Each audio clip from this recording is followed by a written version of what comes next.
Do you remember Big George Foreman from back in the day? Yeah. The terrifying boxer who cleaned out Joe Frazier twice, easily defeated Ken Norton, went life and death with Ron Lyle, and gave us one of the most memorable nights in boxing history when he faced Ali in the Rumble in the Jungle. Close your eyes and think back, and you can probably picture the huge, angry, aggressive knockout artist he once was, just the way we liked him. But have you seen how he lives now?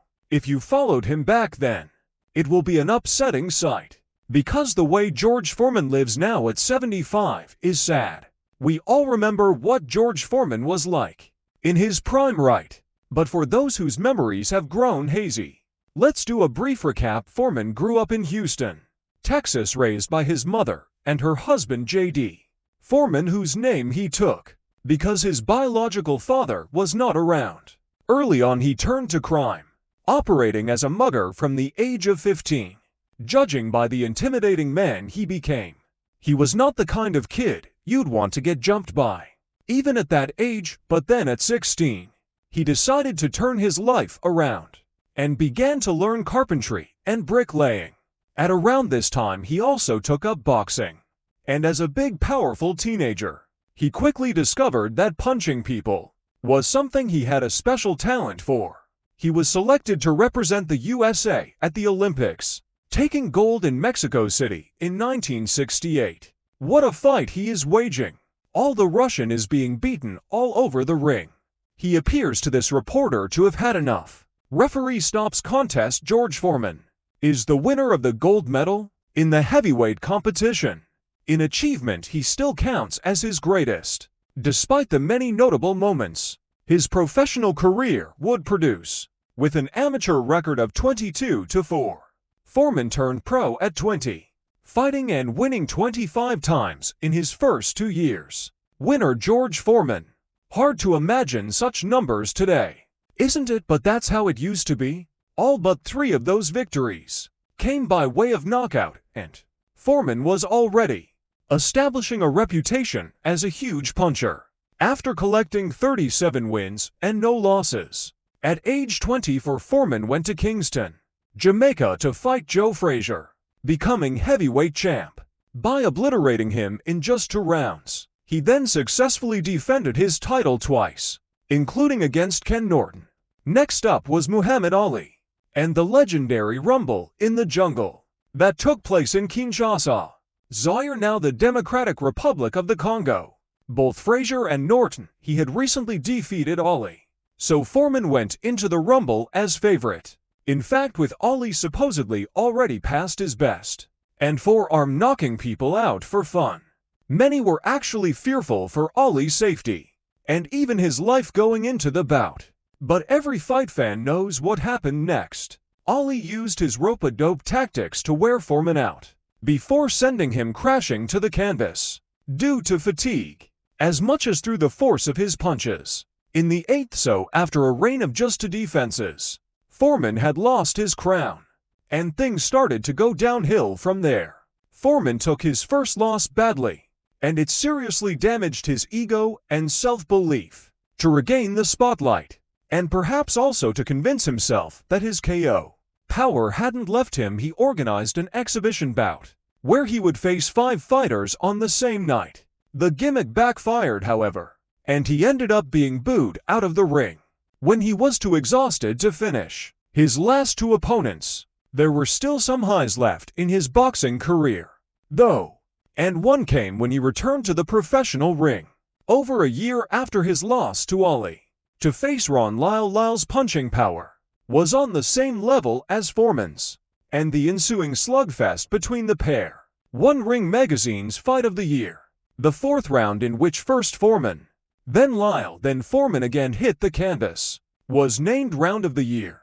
Foreman won in the 5th, but despite digging deep for the victory, he had looked out of sorts, and questions still remained over whether he could ever again mix it at the top. When he subsequently put Frazier away easily in their rematch, the doubters were silenced, but only temporarily, as it turned out, because his next outing nearly ended in disaster.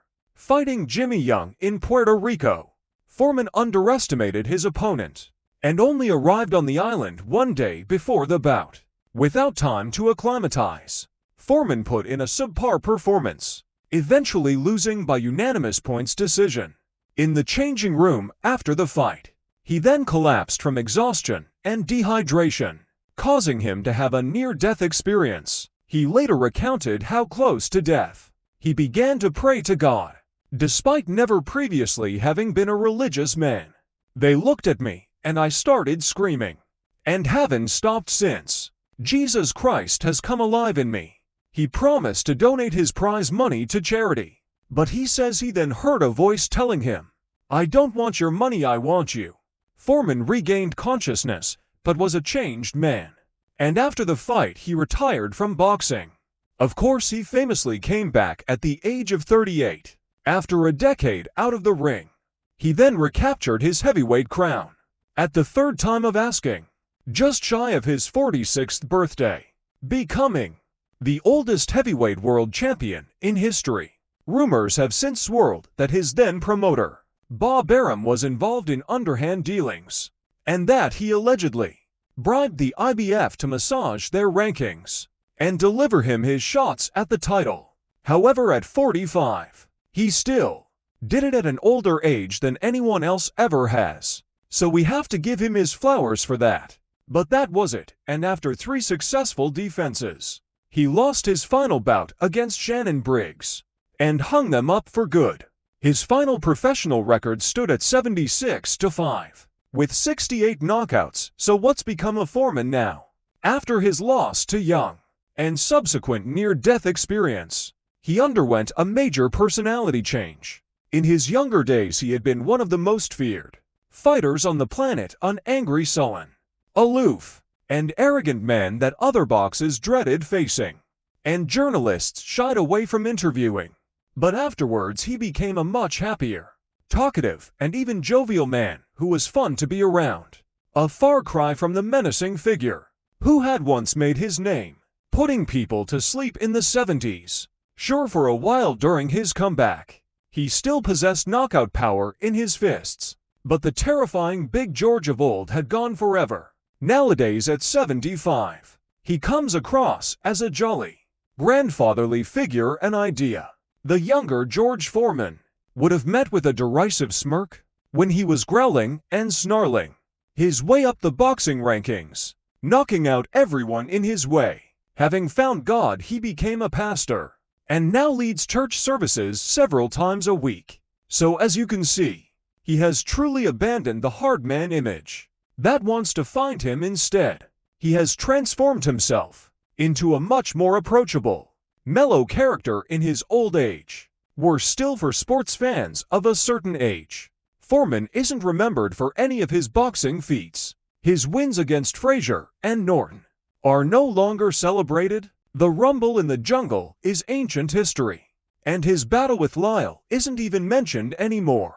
Rather, younger people know Foreman as that guy on TV with the grill of former boxer, reduced to advertising a kitchen appliance to make ends meet, being remembered for a grill, and having to survive on the supposed $100 million he made from that, instead of being able to live on the money he earned honestly in the ring by punching people in the face. Must be the ultimate humiliation. If that wasn't bad enough, he has also become a well-liked TV personality, appearing on such shows as The Masked Singer. He was then eliminated from the show with grace and good humor, after thoroughly enjoying himself, as though winning no longer even mattered to him.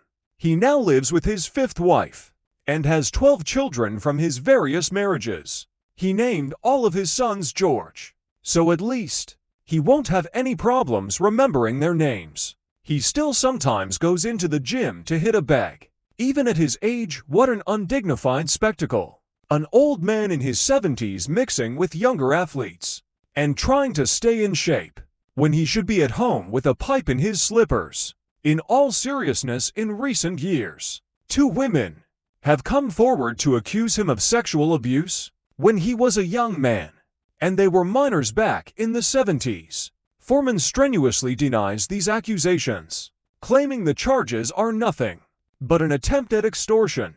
The charges are currently still under investigation, so it's hard to comment on this either way. But let's just hope he didn't do it. But otherwise, the teen mugger turned world champion boxer, turned pastor, now appears to have found peace and fulfillment. As he approaches his twilight years, he is now rightly regarded as a respected elder statesman of the sport, and an incredibly popular character within the world of boxing. In fact, Big George Foreman, an International Boxing Hall of Famer, is nothing short of a living legend. Don't change, George. We love you. Keep doing what you do.